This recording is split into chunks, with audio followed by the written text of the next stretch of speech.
Hello दोस्तों, कैसे हैं आप सब। और मेरे ख्याल से आप लोग ठीक ही ठाक होंगे। और दोस्तों आइए आज की इस वीडियो में हम जान लेते हैं कि सीआरपीसी की धारा 220 ट्रायल कोर्ट के पास यह निर्णय लेने का विवेक है कि ज्वाइंट ट्रायल का आदेश दिया जाए या नहीं। तो इस बारे में केरल हाईकोर्ट का ये जो है महत्वपूर्ण जजमेंट आया है। तो आइए आज की इस वीडियो में हम इसी बारे में जान लेते हैं। नमस्कार दोस्तों, मेरा नाम है राहुल सिंह और आप देख रहे हैं एडो हेल्प अस। दोस्तों, केरल हाईकोर्ट ने हाल ही में माना कि सीआरपीसी की धारा 220 के तहत ज्वाइंट ट्रायल करना अदालत के लिए अनिवार्य नहीं है, क्योंकि यह अदालत के विवेक पर है कि वह ज्वाइंट ट्रायल की अनुमति दे या नहीं। दोस्तों, जस्टिस वीजी अरुण की एकल पीठ एक फर्म के भागीदारों के बीच उठे कुछ विवादों से संबंधित मामले पर विचार कर रही थी। अदालत ने पक्षों को आर्बिट्रेशन के लिए भेजा था। इस मामले को इस शर्त पर तय किया गया कि भागीदारों में से एक द्वितीय याचिकाकर्ता 32 किस्तों में पूर्ण और अंतिम निपटान के रूप में प्रतिवादी को 2 करोड़ रुपए का भुगतान करेगा। प्रतिवादी को भुगतान किए गए कुछ चेक अपर्याप्त धनराशि के कारण अस्वीकृत हो गए और कुछ भुगतान रोकने के कारण अस्वीकृत हो गए।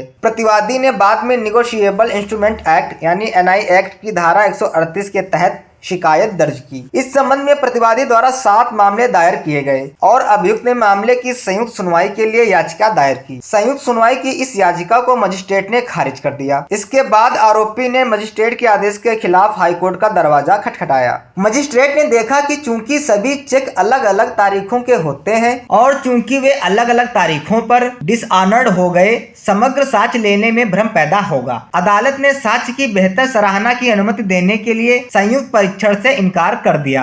याचिकाकर्ता के वकील ने तर्क दिया कि सीआरपीसी की धारा 218 के प्रावधान के अनुसार मजिस्ट्रेट के पास संयुक्त मुकदमे का आदेश देने की शक्ति है, अगर अभियुक्त इससे प्रभावित नहीं होगा। याचिकाकर्ता द्वारा यह भी तर्क दिया गया कि सीआरपीसी की धारा 220 के उपखंड 1 के तहत यदि एक ही व्यक्ति द्वारा एक ही लेन देन का हिस्सा बनने वाले कार्यों की श्रृंखला में एक से अधिक अपराध किए जाते हैं तो ऐसे सभी अपराधों की सुनवाई एक ही मुकदमे में की जा सकती है। दोस्तों, याचिकाकर्ता ने तर्क दिया कि चूंकि चेक पार्टियों के बीच समझौते के हिस्से के रूप में जारी किए गए थे या एक ही लेन देन का हिस्सा बनता है, इसलिए उन्हें एक साथ आजमाया जाना चाहिए। हालांकि दोस्तों, प्रतिवादी ने तर्क दिया कि कार्रवाई का कारण हर मामले के लिए अलग है, क्योंकि प्रत्येक चेक की अलग तारीख होती है और अलग अलग तारीखों पर प्रस्तुत और डिसऑनर्ड किया गया और नोटिस अलग अलग तारीखों पर जारी किए गए, इसलिए यह एक ही लेन देन का हिस्सा नहीं बन सकता। दोस्तों, हाईकोर्ट ने पाया कि प्रत्येक मामले के लिए कार्रवाई का कारण अलग है और हाईकोर्ट ने कहा कि 8 चेक अलग अलग तारीखों के होते हैं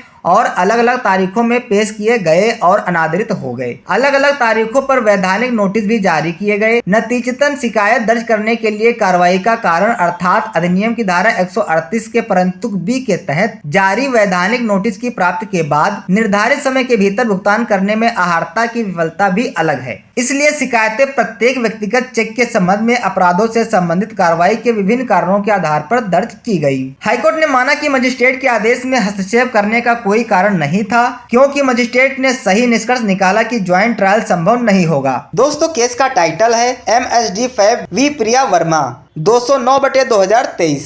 दोस्तों, आई होप आपको ये वीडियो पसंद आई होगी। और आपको बता दें कि यदि आप किसी ने बहुत सारे चेक दिए हैं और वो अलग अलग तारीखों के हैं और आपने कई सारे अलग मुकदमे डाल रखे हैं और यदि वह एप्लीकेशन देता है कि सारे मुकदमों की एक साथ में सुनवाई हो, तो आप अपने मुकदमे में इस जजमेंट को लगा सकते हैं। सारे मुकदमे अलग अलग चलेंगे। तो मिलते हैं नेक्स्ट वीडियो में, तब तक के लिए जय हिंद, जय भारत।